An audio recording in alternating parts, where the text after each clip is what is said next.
असलम साहब के लिए पिया नाश्ता लगा रही होती है कि अचानक दरवाजे पर जोर से दस्तक होती है। दरवाज़ा खुलता है। ऑफिसर सीधे बोलता है, असलम साहब, आपको सेठ दाऊद की अमानत वापस ना करने के जुर्म में गिरफ्तार किया जा रहा है। पिया होशो हवास खो देती है। असलम साहब को पकड़कर ले जाया जा रहा होता है। तभी बाहर से सनवाल दौड़ता हुआ आता है। असलम साहब सनवाल का हाथ पकड़कर कहते हैं, सनवाल बेटा, मेरी बेटी पिया तुम्हारी अमानत है, इसका ख्याल रखना। पिया रोती हुई बेहाल हो जाती है।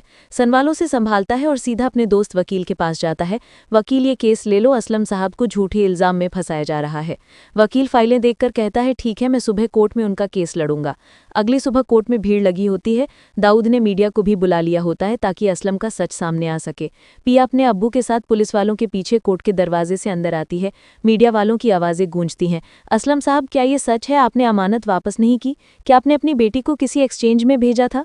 पिया चीख कर कहती है, बस करो, मेरा अब्बू मासूम है। सनवान आगे बढ़कर मीडिया वालों को पीछे हटने को कहता है। कोर्ट के अंदर जज केस सुनते हैं। दाऊद के जहरीले सबूत सामने रखे जाते हैं, लेकिन पिया का वकील जुर्म के पीछे का असली इरादा बताता है। फिर भी जज फैसला अगली तारीख पर डाल देते हैं। पिया तो टूट सी जाती है। कोर्ट से निकलते ही सनवाल उसे संभालते हुए कहता है, हम हारेंगे नहीं। पिया को गाड़ी में बिठाकर सनवाल वापस ले जा रहा होता है कि रास्ते में अचानक दाऊद के दो आदमी बाइक पर पहुंचते हैं। वो बिना चेतावनी के गोली चला देते हैं। गोली सनवाल के कंधे को चीरते हुए निकल जाती है। पिया चीख पड़ती है। पिया किसी तरह एम्बुलेंस बुलाती है और सनवाल को हॉस्पिटल ले जाती है। ऑन ऑपरेशन रूम की बत्ती जलती रहती है। कुछ घंटों बाद डॉक्टर आता है। घबराइए नहीं, गोली हाथ से निकल गई है, जान बच गई। पिया सुकून की सांस लेती है, लेकिन डर अभी खत्म नहीं हुआ होता। जब दाऊद को पता चलता है कि सनवाल बच गया तो उसका गुस्सा और बढ़ जाता है। अगर ये लड़का जिंदा रहा तो मैं कुछ नहीं कर पाऊंगा, पिया को लाओ।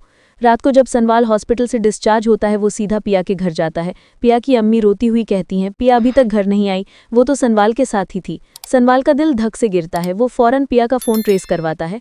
लोकेशन सेठ दाऊद का फार्म हाउस। मैं जा रहा हूँ टीपू, तुम पुलिस और पिया की अम्मी को लेकर वहीं आना। फार्म हाउस अंधेरा और सुनसान होता है। दरवाज़ा खोलते ही दाऊद के आदमी सनवाल को रोकने की कोशिश करते हैं, पर सनवाल उससे गुस्से से उन्हें पीछे फेंक देता है। वो अंदर दौड़ता है और देखते ही देखते रुक जाता है। पिया रस्सी से बंधी होती है, डरी हुई, आंसुओं में भीगी हुई। सामने दाऊद हाथ में चाकू लिए मुस्कुराता हुआ आता है। मैंने कहा था पिया, तुम मेरी अमानत हो और आज मैं तुम्हें ले ही जाऊंगा, और सनवाल आज तुम्हारा हिसाब पूरा हो जाएगा। दो आदमी सनवाल को पकड़ते हैं, उसे घसीट कर नीचे गिराते हैं। तभी फार्म हाउस का दरवाज़ा जोर से टूटने की आवाज़ आती है। अलियार दौड़ता हुआ अंदर आता है। स्टॉप इट अब्बू, ये सब क्या कर रहे हो आप? दाऊद गुस्से से चीखता है, हट जा मेरे रास्ते से। अलियार के चेहरे के हाव भाव बदल जाते हैं। वो पहली बार अपने बाप के जुर्म को खुली आंखों से देख रहा होता है। मैं पुलिस को बता चुका हूँ, आज आप बच नहीं पाओगे। पुलिस पीछे से अंदर स्टॉर्म कर देती है। दाऊद भागने की कोशिश करता है, पर अलियार खुद दौड़कर उसे पकड़ लेता है और पुलिस के हवाले कर देता है। पिया रस्सी से आज़ाद होती है और सीधे सनवाल के पास भाग कर आती है। अगले दिन अदालत में दाऊद अपना जुर्म कबूल करता है। किडनैपिंग, हमला, झूठी अमानत का इल्ज़ाम, सब जज उसे उम्र कैद की सज़ा सुना देते हैं। असलम साहब को तुरंत रिहा कर दिया जाता है। असलम साहब जेल से बाहर आते ही सीधे सनवाल को गले लगा लेते हैं। अगर तुम नहीं होते तो शायद मैं कभी घर नहीं लौट पाता। वो उसी वक्त फैसला ले लेते हैं, पिया और सनवाल का निकाह होगा।